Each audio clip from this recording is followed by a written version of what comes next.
Bismillahirrahmanirrahim. Assalamualaikum warahmatullahi taala wabarakatuh.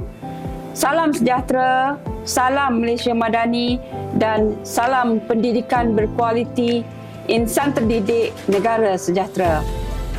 Bagi pihak Jabatan Pendidikan Negeri Kelantan, saya merakamkan ucapan tahniah atas segala pengorbanan dan usaha gigih semua pihak dalam memartabatkan nilai dan kualiti sukan yang kita wakili. Marilah kita berlari bersama-sama untuk membangkitkan semangat mentaliti menang dalam jiwa. Kejayaan dalam sukan sebenarnya memerlukan elemen gabungan disiplin fizikal, kekuatan mental dan resiliensi serta perancangan yang strategik.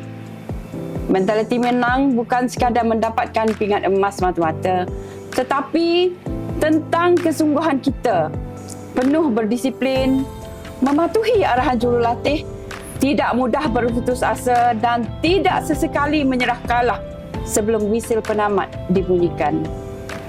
Kepada semua atlet murid, berjuanglah bersungguh-sungguh dalam setiap sukan yang diceburi untuk mengharumkan nama negeri Kelantan di persada sukan negara dan antarabangsa. Tunjukkan kitalah pahlawan merah yang memiliki semangat kesukanan yang tinggi, bermain dengan lencana di dada dan sentiasa berakhlak mulia.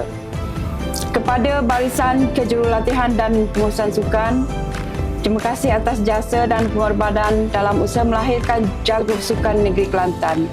Teruslah menabur ilmu dan bimbing mereka dengan penuh kasih sayang. Mengakhiri amanat ini, saya mahu kalian tanam satu azam dalam diri.